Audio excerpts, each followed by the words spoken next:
Tonight, fuel to fly. Broken Hill Airport revamp continues to the tune of $4.98 million. And meet the teachers hitting the road, moving to remote areas in exchange for having their student debt wiped.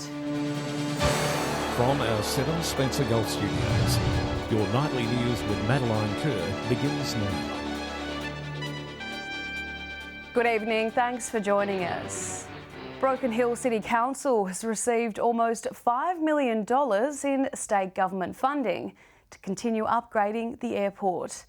The money was secured via the Resources for Regions program and is in addition to the $2.4 million just spent on recent revamps. Ready to take flight.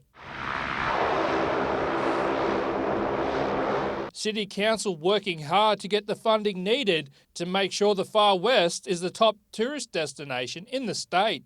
Look, it's a really exciting thing. The council's done, and the elected council have done a magnificent job of convincing the state government how important the airport is to Broken Hill and making sure our continued growth in the city. The taxiways and aprons will receive upgrades and security will be bolstered to allow for extra aircraft storage and movement at the airport. Once complete, Council hopes it will make some extra money. It will also allow Council to continue with its strategic plan for the airport, which is to grow the airport into a fashion that generates income for the city but also increases flights. The Royal Flying Doctor Service is set to benefit from the upgrades, as it will include improved safety and access to their aircrafts. The taxiways and aprons will be improved, which will allow their service to run more effectively as their planes will be able to go directly from the airport runway, use the aprons they have and have additional space out there for parking. Last year, Qantas flew into the Silver City, and with upgraded facilities, we may see more services fly in, giving tourism another boost. Once that runway is fixed up, expanded, compacted more, we'll be able to attract bigger jets to the city. Once we have those bigger jets, we'll be able to open up our market to tourism all over the world. Joshua Mercer, 7 Spencer Golf News. The federal government is looking to put more money back into the pockets of teachers who are willing to live in some of the state's most remote communities. Helping to bolster the depleted numbers, a new cash incentive is expected to reward teachers an average of $35,000 for their work. Sweetening the deal for teachers going rural. The federal government has announced it will clear the HECS debt of those who will spend 4 years teaching in specified remote locations. Based on the remote schools list, teachers at 24 South Australian schools are eligible to apply, including those in Ceduna, Coober Pedy, Elliston and the APY lands. The Minister for Education says the incentive could also be expanded to take in regional schools. If this scheme works, if it does what we want it to do, which is to attract more teachers to where we really need them, then we can have a look at whether we might potentially expand it. Those already working are some of 500 teachers expected to become eligible for the incentive this year. I went to the APY lands last year for 2 weeks to teach, and I really enjoyed it, so now I'm going to be back this year to teach. Teacher Jane Hedger says working in a rural location is a rewarding experience. There's a smaller number of students, so you get to know them really well. And I really enjoyed the language. So there is a slight language barrier, but a lot of the people there really help you with that. And there's a lot of training that you can do if you do go.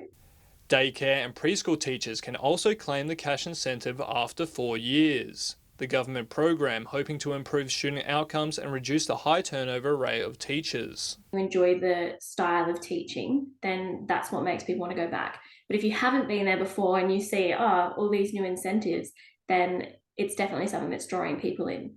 Edward McCarroll, 7 Spencer Golf News. A new scheme is launching in New South Wales that will revolutionise the way people living in the Far West enter relationships. It's called the Right to Ask, and it will enable a person to find out if their partner has a history of domestic violence offences or previous abuse and violence.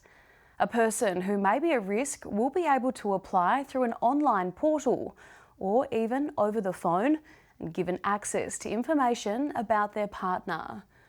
New South Wales Premier Dominic Perrottet said the proposed scheme will be based on the UK's Clare's Law and would empower people at risk of domestic violence to make informed decisions about their relationships. Port Augusta residents will have to wait a bit longer for the Joy Beluch Bridge duplication to be completed. The delay coincides with even more roadworks getting underway in Port Augusta West, while the city's mayor is urging motorists to be patient. In true major infrastructure fashion, expected completion dates come and go, and the Joy Beluch Bridge duplication is no exception. The project, originally scheduled to wrap up at the end of 2022, has been delayed by several months. My understanding is it's still the aim is still early 2023. What early 2023 looks like is a little bit of a mystery to me, but obviously there's lots of movement happening with the bridge. It's such a wonderful, positive thing. Some of the delays are reportedly due to extra refurbishments needed to the original Joy Beluch bridge span, which dates back to 1972.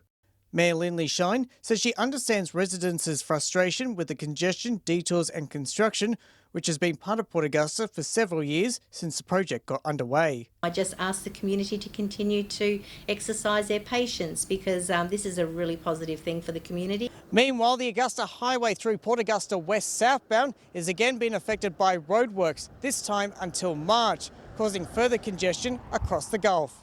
A new overhead electronic message board is being installed with lane closures, pedestrian detours and speed restrictions in place, with some noise disturbance likely. Daniel Pizarro, 7 Spencer Gulf News.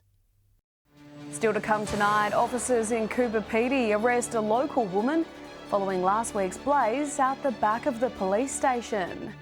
And from fun runs to citizenship ceremonies, we preview what's happening in the Spencer Gulf on Thursday.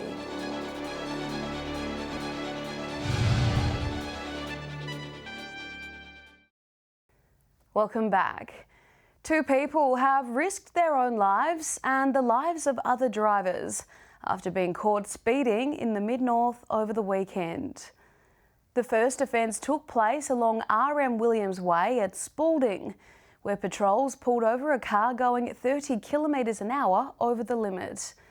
The 30-year-old driver from Jamestown was handed a $1,600 fine, which attracts 7 demerit points.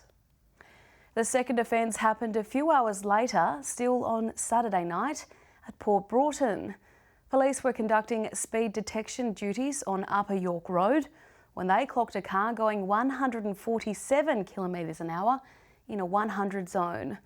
A 25-year-old man from Salisbury Down was issued with a traffic infringement notice for excessive speed, totalling $1,850, as well as 9 demerit points. Meantime, in Coober Pedy, officers have arrested a woman following last week's blaze at the police complex. Following investigations, a 45-year-old local woman was charged with alleged arson on Saturday. She was bailed to appear in the Coober Pedy Magistrates Court on April 17. The fire spread across the grass and under a fence, damaging multiple cars, but thankfully no injuries were reported. This Thursday, Whyalla community members can flock to the Ada Ryan Gardens for a day filled with fun and reflection. The City Council has created a bumper itinerary filled to the brim with activities. January 26 marks the long-awaited return of events and activities for the Whyalla community to enjoy. For the fitness buffs, the day will begin with a 5-kilometre Whyalla Harriers fun run, leaving the Ada Ryan Gardens at 8 a.m. The runners will return to the gardens to a full catalogue of activities. Gets underway at 11 o'clock in the gardens. There'll be music on stage throughout the gardens. There'll be kids' activities. There'll be lots of food. There'll be a great atmosphere, a great picnic. Local artist Hold My Beer will perform, and Mr. Oppie and his famous bubbles are returning to bring joy to the kids. Now that's a lot of bubbles. Whyalla's Emma Taylor will perform the national anthem for a flag-raising ceremony conducted by the Navy Cadets, with all other formal ceremonies to be held separately at the council building. the citizenships that will be presented on Australia Day, they are being held actually at the council chambers at 2 o'clock that day. In previous years, Australia Day events were held together at the Whyalla foreshore, but this year Council has opted to move them to the Adrian Gardens and the Chambers to avoid cancellations due to weather. If it's a hot day, there's shade. If it's windy, there's protection. And if transportation was an issue, it isn't anymore. There will be a free bus service for people that don't have their own transport. Watch the council website and the Facebook page will have details there. Edward McCarroll, 7 Spencer Golf News. Stay with us after the break. Murray Valley encephalitis creeps into South Australia. What we need to do to stay safe. And the life-changing funding. Lifeline Broken Hill to expand its How's Your Mate program.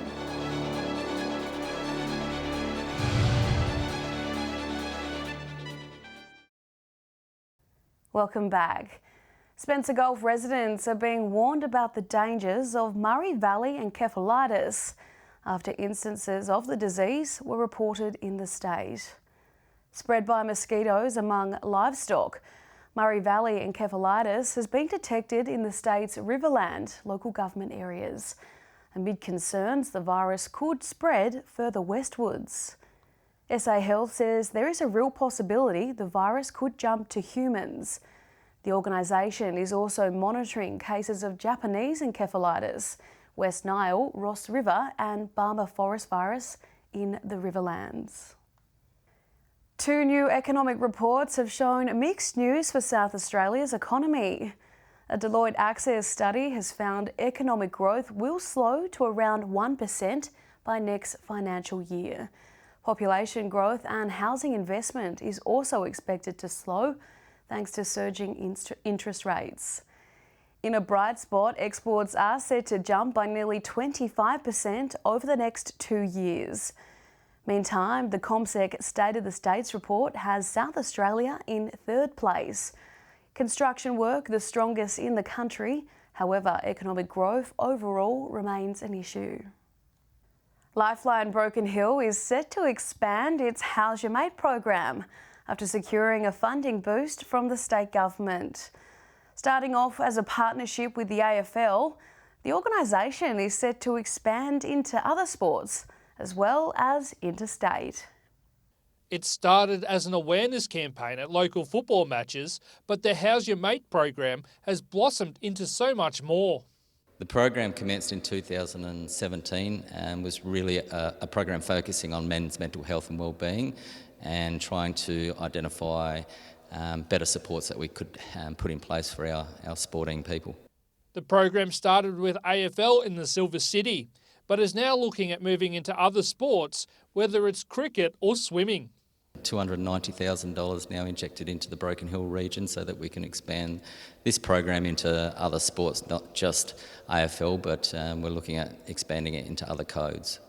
The funding not only allows Lifeline to go into other sporting codes in Broken Hill, they will also be taking the initiative across the border into South Australia.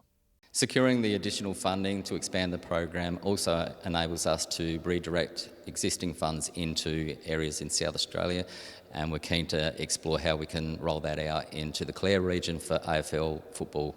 The key learnings of the program are targeting an area that traditional methods aren't. What we've seen over the last 2 years in particular is more men and women through this program reaching out that are in crisis that wouldn't have contacted a crisis line previously.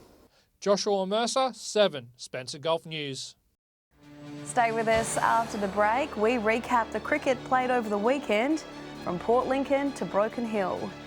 And you don't need me to tell you this, but it's rather warm. We'll have the weather details with Alex Sykes.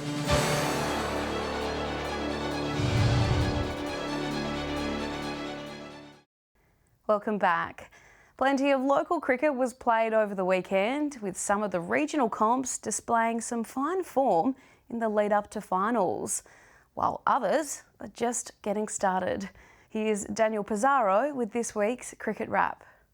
Some comps are halfway done, others are just getting started. There's nothing like cricket in January, and last weekend was no exception. Round 11 of Port Pirie cricket saw some terrific action on the pitch. Southport crushed a hapless Port Germain by an impressive 99 runs. Elsewhere, Props Panthers managed to nudge out the Rams by 3 wickets. In round 6 of Port Augusta cricket, Quorn took on South Augusta. The end result, Quorn 4 for 181 to South's 8 for 135. And West Augusta defied the punters, taking their game over Central Stirling. Meanwhile, with the Northern Super League done and dusted for another season, the Whyalla cricket season got underway in the Steel City. Magpies pecked CWCC apart easily, winning by 95 runs, and the Roos had the bye. In Port Lincoln, round 10 saw Southern Air victorious over Todd River by 6 wickets, and Tasman had an easy win over Charlton by 67 runs. Wayback had the bye. In the Eyre Peninsula zone, round 2 continued, with Eastern Air destroying Tumby Bay by 7 wickets. The round finishes up next weekend, ahead of the grand final, and don't forget the Senior Country Cup is underway on January 30th. We're getting to the tail end of the BDCL season, with round 11 seeing West ball out the Roos and North edged out South on Saturday night by just 1 run. Very hot weather conditions are forecast for this weekend. Temperatures are nudging the 40s. We'll see if some day games do go ahead in next week's cricket wrap. I'll be back tomorrow with more sport from across the region. Thank you, Daniel. Well, speaking of weather, it's time now to take a look at what's happening in the weather with Alex Sykes. Alex, how was today? Thanks, Maddie. Well, it was a lovely day. Bit of wind around though, helping to cool down some of the warmer temperatures, even just a little bit. Earlier this afternoon, it was 37.4 degrees in Port Augusta, 30 in Whyalla. Port Lincoln was a nice 24. Looking more broadly at today's weather map now, Cooper Pedy top 37 today, 34 in Broken Hill. Port Pirie was warm and a top of 35. It was 33 in Woodner. Taking a look at the satellite image now, a broad trough of low pressure over central and eastern parts of South Australia will move slowly eastwards today. A trough and cold front will move across from the west later in the week and over the weekend. Moving on to tomorrow's weather outlook now, and we'll start with the Gulf waters, and the Bureau has issued a strong wind warning for the Spencer Gulf tomorrow. Wind directions and strength will change throughout the day, but will start off south to southeasterly 15 to 20 knots, seas between 1 and 2 metres, and south to southwesterly swell below a metre. Between 15 and 24 degrees in Port Lincoln tomorrow. Partly cloudy and 26 in Cleve, cloud clearing around Woodner, 32 degrees. Mostly sunny and a top of 28 degrees in Whyalla, a few degrees warmer in Port Augusta, 32 and sunny for the most part. And blue skies around Kadina, a top of 31 degrees there. Port Pirie sunny and 31 degrees as well, mostly sunny and a top of 29 in Clare. Broken Hill with the slight chance of a thunderstorm tomorrow afternoon or evening. Taking a look further through the week now, starting with Wednesday's outlook, and it's looking like a day for sunscreen and shade. Sunny across the majority of our region, 37 in Broken Hill, 34 in Port Augusta, 33 in Woodner, partly cloudy in Whyalla and a top of 28. Moving on to Thursday's forecast now, Cooper Pedy will enter the 40s again for the 8th time this year.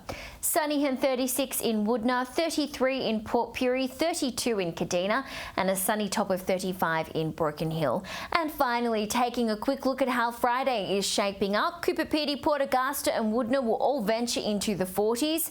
Port Lincoln will be a top of 32, and it'll be 37 degrees in the capital. And that's all the weather from me for tonight. I'll see you a little later with an update. It's back to you, Maddie. Thanks for that, Alex. And that's the local news this Monday. I'm Madeline Kerr. From all of us here, thanks so much for joining us. I'll have updates a little later, but until then, enjoy your evening. Good night.